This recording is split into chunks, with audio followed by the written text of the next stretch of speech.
Oi, eu sou a Tati. Oi, eu sou o Jojo. E essa é a parte 2 do vídeo de instalação no teto. Nesse vídeo a gente vai falar sobre a instalação da claraboia e da placa solar. Se você está construindo um motorhome também, é bem importante que você tenha visto a parte 1 desse vídeo, que é sobre a instalação do climatizador. Porque mesmo se você não for instalar um climatizador, ainda assim tem muitas dicas, principalmente dicas de corte na lataria. E nesse vídeo, além da instalação dos equipamentos, a gente vai trazer também mais dicas e no final toda a parte de valores, tanto desse vídeo quanto do vídeo anterior. E já para aproveitar, eu peço que você se inscreva aqui nesse canal, para caso você não for inscrito, para acompanhar essa construção e também depois a nossa volta ao mundo. A gente espera que vocês gostem e bora pro vídeo. Bora pra claraboia. Essa também a gente comprou pelo Mercado Livre.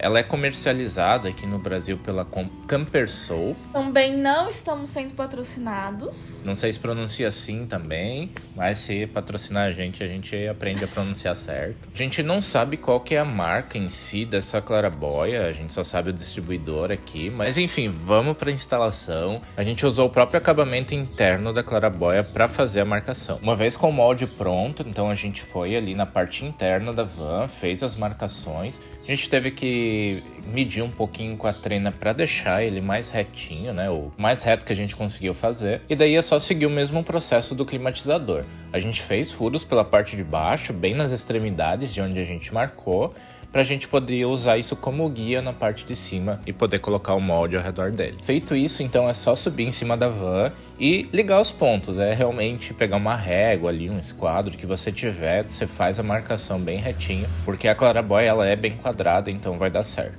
Daí a gente cortou o mesmo processo do climatizador, então com a tico-tico e gastando bastante lâmina, mas fizemos um corte, daí passamos a fita para poder testar, né, com o climatizador se tinha dado certo esse corte e para nossa surpresa esse foi de primeira. Nessa parte de corte, como a gente já tinha sofrido bastante na primeira, né, porque a gente fez muito na estica, a Tati já sugeriu para mim fazer um pouco maior pra gente já não ter esse problema. Esse um pouco maior, na verdade, são alguns milímetros, é pouca coisa, assim, mas só pra não ter aquele trabalho tão forte de ficar desbastando depois. Terminado esse corte, daí a Tati limou e já pintou com a tinta Ramerite ali ao redor, para não deixar nenhuma chance aí de enferrujar. E como a Tati já teve que subir, né, no teto da van para fazer essa parte de pintar, então ela já aproveitou e começou a pintar todos os pontos que a gente tinha de ferrugem ali.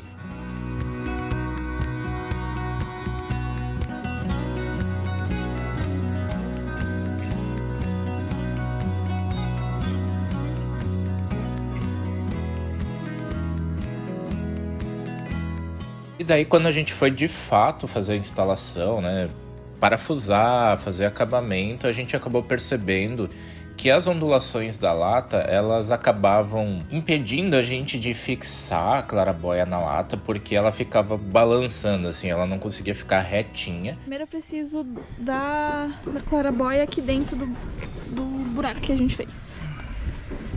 Tá. Deixa eu ver. O lado do coisa, então ele é assim. Isso. Já pensou em não encaixa agora? Não, né? Tá louco.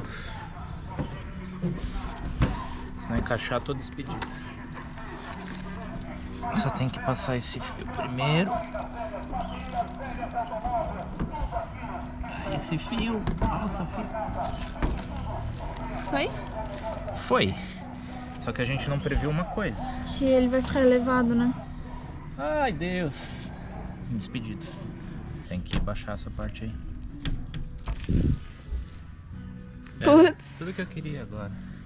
Como não tinha como ficar assim, nessa parte balançando, aí o meu sogro teve uma ideia que a gente acabou seguindo e foi marcar até onde que essa ondulação da lata atrapalhava, né, a fixação da claraboia, e fazer um corte no meio dessa ondulação. A gente acabou fazendo esse corte um pouquinho até mais comprido do que a gente precisava, e com esse corte a gente conseguiu então com uma marreta bater e deixar essa lata mais reta. Feito isso, a gente passou massa plástica para poder isolar essa região, porque quando a gente bateu acabou fragilizando essa região, então a gente resolveu fazer isso para tentar deixar o mais seguro possível. Tá, resolvido um pouco do problema que a gente teve, o Jojo aqui, né, o serralheiro da vez, Eu só cortei um pouco mais pra cá, de onde eu marquei que é o limite, pra eu poder bater nos dois lados e ela ficar mais retinha.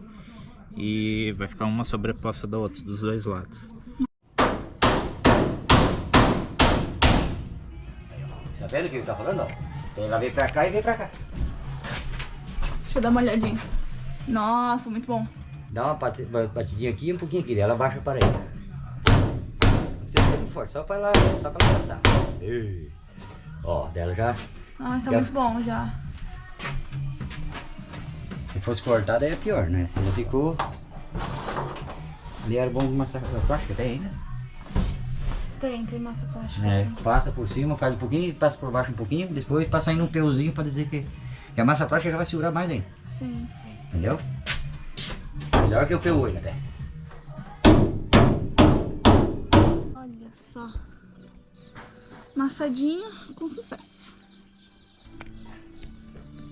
Bom, agora nós fizemos a parte da massa plástica, porque ela, além de reforçar o corte que a gente fez, ainda vai ajudar contra a ferrugem, porque a gente não vai ter tempo de pintar. Então, duplo reforço. E ela é bem mais rápida de secar, então daqui a pouco a gente já vai conseguir instalar também. E daí, Jojo Oi. colocou por cima aqui e por baixo. Por baixo foi mais minha boca.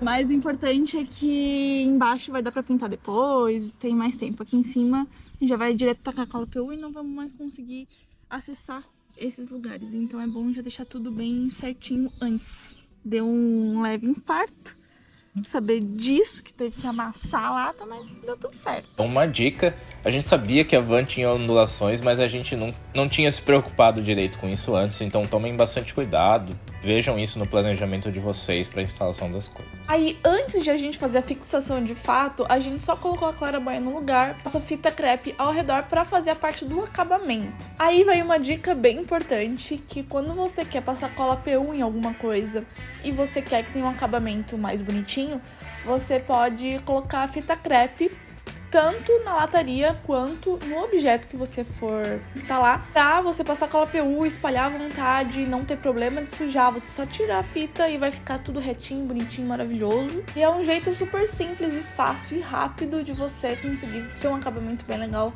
nas suas instalações. Caso você suje a lataria com alguma cola PU, tanto a PU40 quanto a PU55, tem alguns jeitos de resolver. Eu peguei algumas dicas das pessoas que também já sofreram com a cola PU, que são o casal Vinitali, que eu peguei informações com eles, e mais alguns outros vídeos aqui também do YouTube. Mas eu vi que a cola PU sai com álcool, falaram também de detergente, produto chamado Strike, da marca Vonix. Não estamos sendo patrocinados, a gente não tem nenhum patrocínio nesse vídeo. Eu vi também que esse produto Strike, ele tira até piche que tá grudado no carro, alguma coisa assim. Então ele parece ser bem forte. Quando a gente for lavar a van, a gente tinha algumas marcas de manchado de PU e saiu com shampoo automotivo também da Vonix. Mas assim, essas coisas eu imagino que vão conseguir tirar coisas mais ralinhas, mais borrado, coisa assim. Mas agora uma parte que tá mais grossa, eu imagino que vai ser muito mais difícil. E aproveitando, provavelmente você vai sujar bastante a sua mão na hora de você aplicar a cola PU.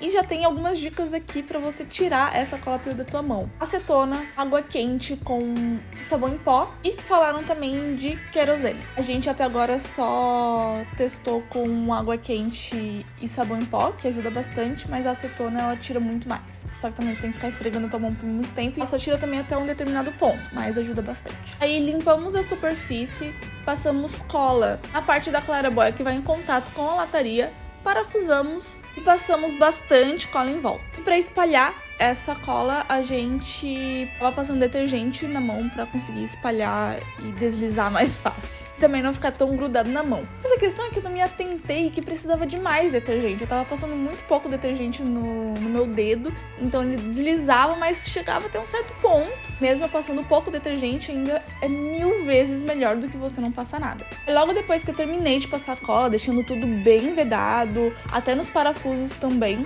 eu já tirei a fita e ficou muito bom.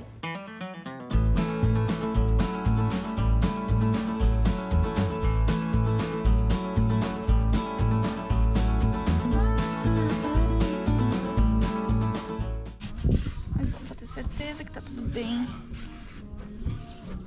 certinho. Aí agora a gente vai precisar passar cola PU. Aqui já fechou.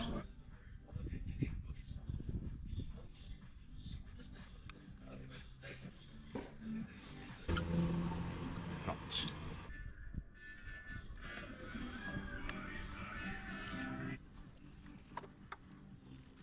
Isso.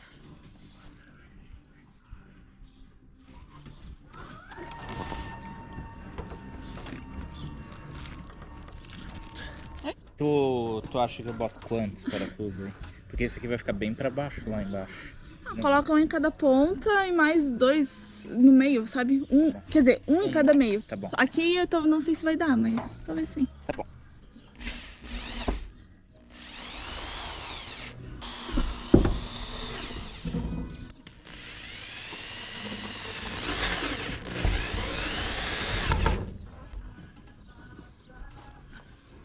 Ui, tá ficando bonito.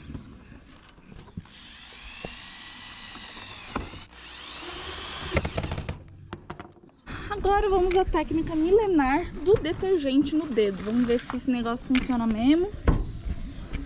Nossa, que quente aqui.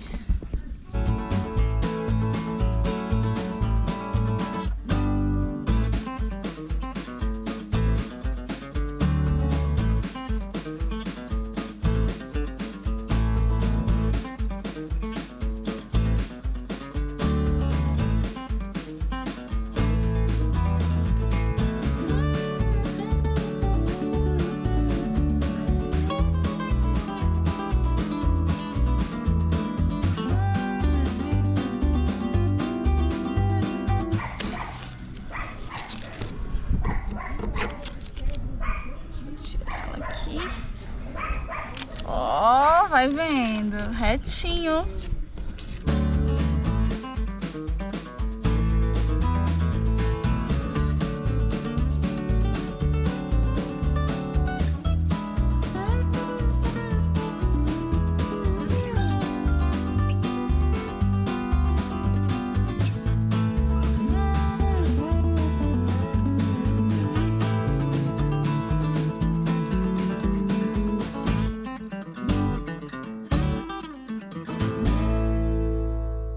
Uma dica aqui bem importante é que você não pode deixar a cola secar para tirar essa fita.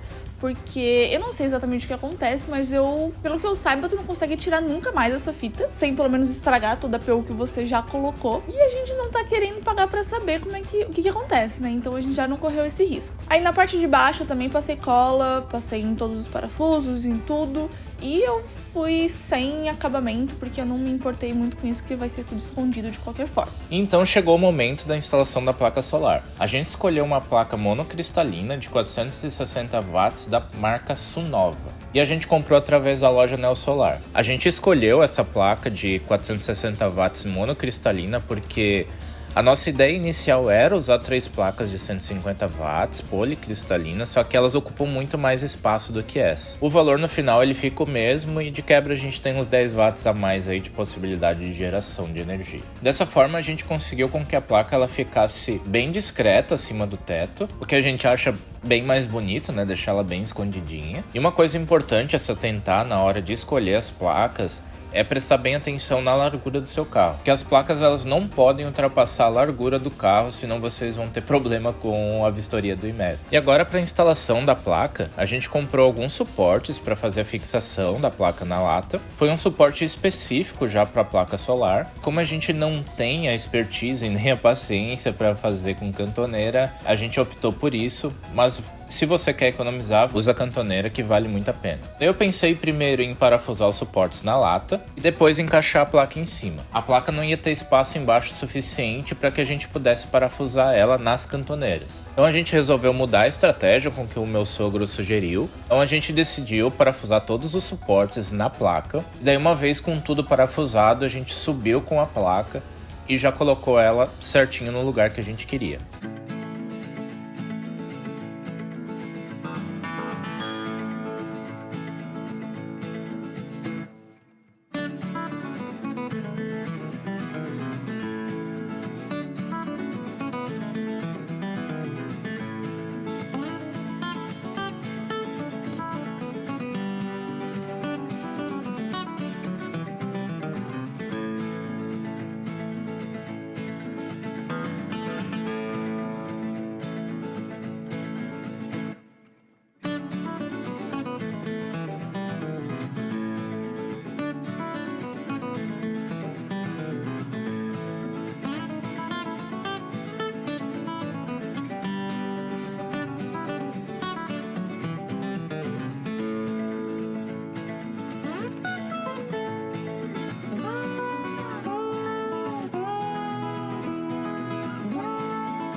Aí, com isso, os furos que eu já tinha feito, nenhum deles encaixou. Na verdade, só um, né? Porque dava um deles. Dava pra escolher um deles pra encaixar, mas aí eram, no caso, 6 furos. 2 deles encaixavam, os outros 4 não. E como não encaixou, esses furos que eu acabei fazendo errado, eu peguei massa plástica e fechei tudo bem certinho, pra gente não ter nenhum problema de vazamento. E depois eu fiz os furos de novo, já com a placa no lugar, onde eu sabia que ia dar certo. Bom, agora vocês já sabem que primeiro o parafuso dá o suporte na placa e depois a placa na lata. E fica como dica, né? Passa massa plástica sempre que vocês tiverem algum problema, que vocês furar errado, fazer qualquer cagada.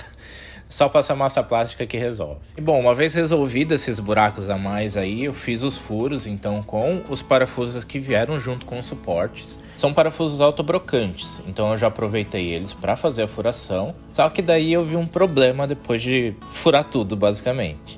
Eu comecei a balançar a placa para ver se essa placa estava bem fixa.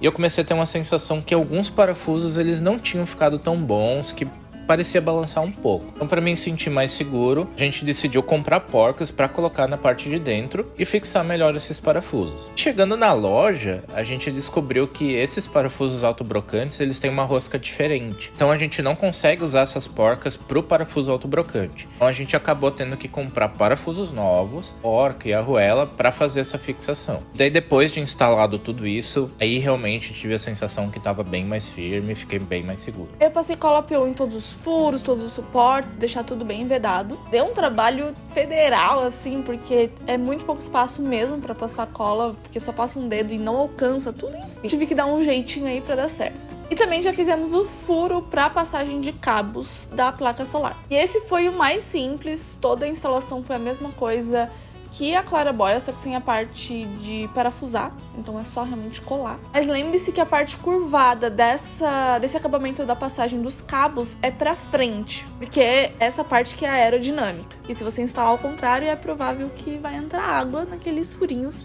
que vai passar os fios. E no final, fizemos o teste de água, de tacar água em tudo e deu super certo. Agora, uma dica final aqui que a gente tem pra vocês é que faça sem pressa, que tenha muita paciência, pense muito antes de fazer cada passo, pense nas probabilidades de acontecer algo errado, porque isso pode fazer toda a diferença na construção e pode evitar muito estresse também.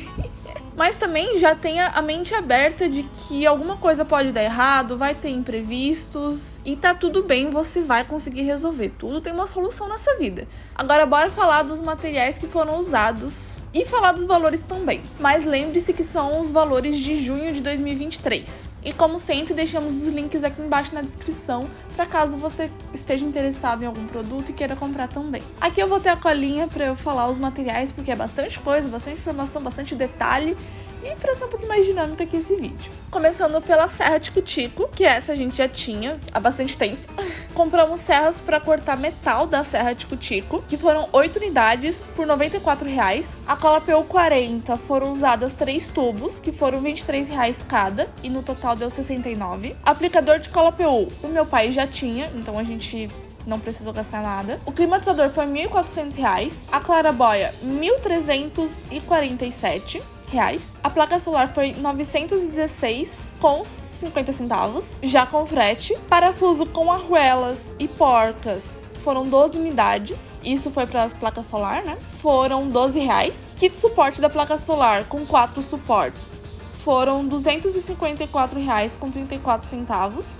Compramos 2 kits e foram então totalizando R$ 508,00 com 68 centavos. É bem caro mesmo, quando a gente falou que era bem caro, a gente não tava brincando. A gente não usou todos, sobrou 2, e provavelmente vão ser usados, mas ainda assim são bem caros. O acabamento de passagem de cabos foi R$ 55,00. O kit de cabo da placa solar, que no caso são cabos de 6 milímetros fotovoltaicos, 5 metros, um preto e um vermelho, com um par MC4. Eu tô falando tudo sem entender nada do que eu tô falando. Foi R$ 135,00. É porque essa parte de elétrica é total dele. Daí eu não dou pitaco em nada, eu só vou. É só o cabo e, tipo, a forma que você engata, né? O MC4 é a garrinha que você tem pra encaixar o fio na placa. Beleza. E esse kit da placa solar são esses 2 cabos, né? O vermelho e o preto. pra caso não ficou muito claro. O alicate pra crimpagem foi R$ 133,41. E a fita crepe, que a gente precisou comprar mais, foi R$ 24,00. A gente gastou toda a fita crepe da minha mãe e comprou mais, né, pra garantir. E o total, mais ou menos, ficou por volta de R$ 4.700 pra gente fazer toda a parte de teto da nossa van. Aproveitando, comenta aqui embaixo se você achou que tá caro, se tá barato, que você faria diferente, outras dicas que você sabe para as pessoas que vão precisar desse vídeo. E esse foi o vídeo, eu espero que vocês tenham gostado. E também, se vocês tiverem qualquer dúvida, pode mandar nos comentários que a gente vai responder todos. Então, um beijo e até a próxima. Vou botar no meu TCC. Licença que pelo menos alguém me colocou no TCC. Bom, alguém fez TCC, né? Tu não chegou nessa parte, né? Meus amigos não me colocaram no TCC deles, olha só. Vixe. Chateado. Era pra eu ter feito TCC com eles também, né? Não deu certo. Agradecimento ao Jojo, que hoje já tá... Falecido aqui dessa instituição de estudo. Mas fazer o quê? Fica a cobrança. Eu tenho essa mania de colocar super em já tudo que eu percebi. falo. Tá escrevendo. A gente primeiro, então, parafusou todos os suportes na lata, pra depois subir com a placa já... A gente decidiu parafusar todos os suportes na lata? Não, né? Na placa. Meu Deus, o cara tá indo de ré. Eu pensei... Eu ia falar, tá indo de ré, sim. O cara tá de ré mais rápido que tu de frente.